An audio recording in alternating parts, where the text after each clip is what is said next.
Alors, contexte de la formation hybride. Quand on dit hybride, dans notre cas, je clarifie immédiatement, c'est-à-dire qu'on est en présentiel avec les élèves, 30 heures semaine. Donc, les cours ont continué tels quels, sauf qu'on s'est doté d'une plateforme je vais vous présenter aujourd'hui qui permet à l'élève de faire des apprentissages en dehors de son 30 heures semaine ou parallèlement à ça, d'une façon différente, plutôt que d'avoir un enseignant qui donne un cours magistral collectif puis qui se fait aller le manche-patate durant 3 heures à transmettre des savoirs. On sait que c'est plus ou moins efficace. Donc, le contexte chez nous, DEP en mécanique de véhicules lourds routiers. Donc, nouveau programme avec beaucoup de contenu. Alors, le DEP était déjà à 1800 heures, a été remodelé. Il y a eu beaucoup d'ajouts de contenu. Là, les enseignants ont dit, on ne sait pas comment est-ce qu'on va faire pour atteindre les compétences. On ne sait plus comment. Donc, manque de temps dans certains modules. Et dans notre domaine, on a des sources de référence francophones très limitées. Quand je dis limitées, exemple, les guides CEMEC qui ne sont pas disponibles pour toutes les compétences. On a une maison d'édition, pour ne pas la nommer, les éditions Rénal-Goulet, qui ont traduit un manuel, mais le prix du manuel, 200 $ et plus pour une copie, plus les guides CEMEC, donc ça fait des frais de scolarité très élevés. Donc, la formation hybride, pourquoi? Pour répondre aux besoins de développer de nouvelles stratégies d'enseignement adaptées à la clientèle d'aujourd'hui. Donc, ce que je disais tantôt, nos jeunes, aujourd'hui, ont besoin de bouger, ils sont techno au bout, ils aiment ça. Nous, on a fait le choix que plutôt que de faire de la discipline avec ça, on essaie de les éduquer à s'en servir intelligemment dans un contexte de formation.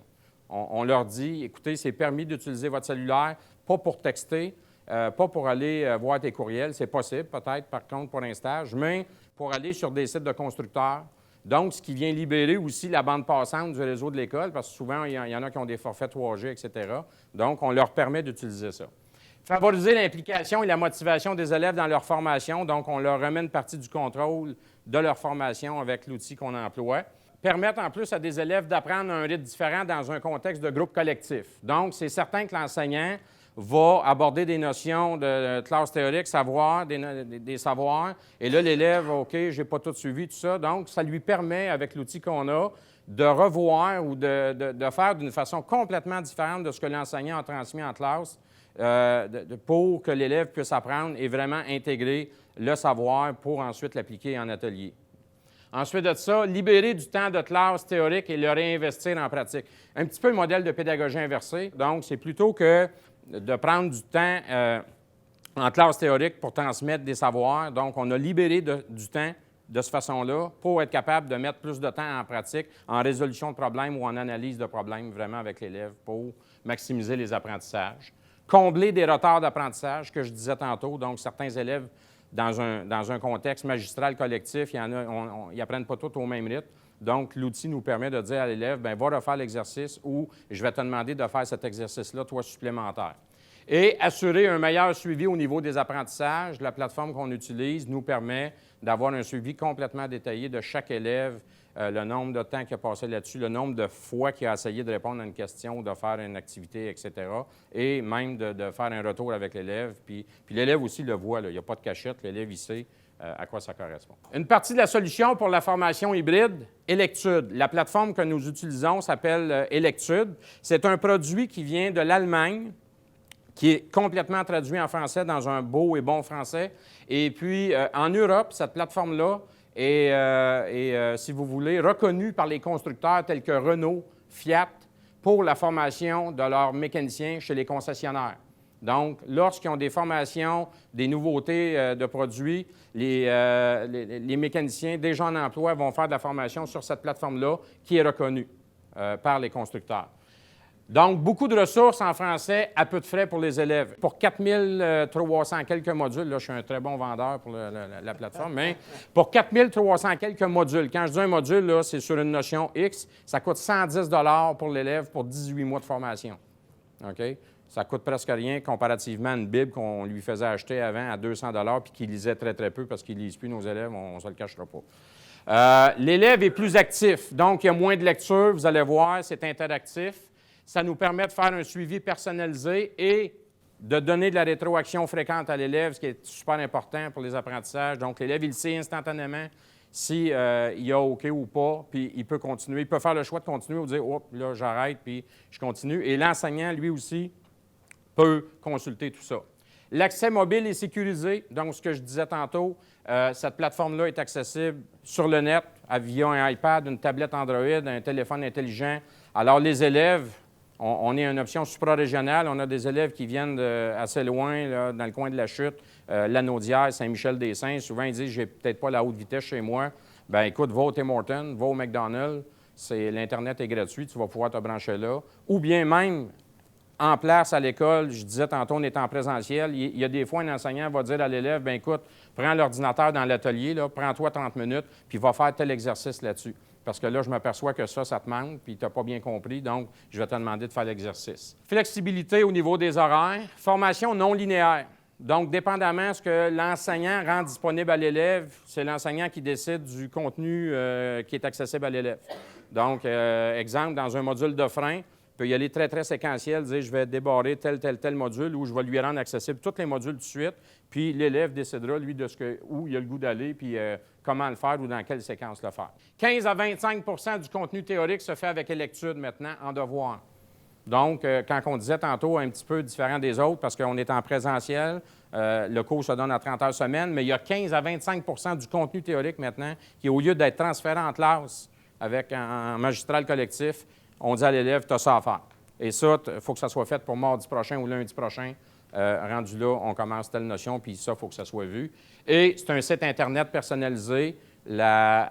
Electude nous permet de personnaliser le site là, avec notre logo et tout et tout. Il y a 4 niveaux de modules dans Electude. Il y a niveau 1, niveau 2, niveau 3, niveau 4. Niveau 4 étant du diagnostic avancé.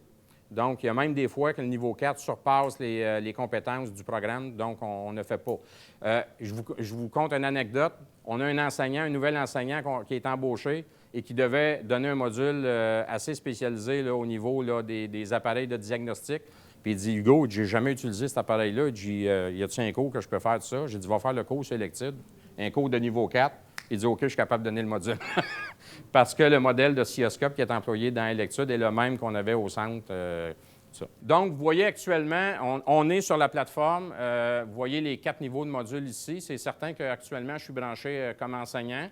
Et puis, j'ai les groupes d'étudiants qui sont là. Donc, nous sommes dans le groupe 02. Vous allez voir des vraies données. Là. Ici, donc, on est dans le module clé dynamométrique. C'est un niveau 1.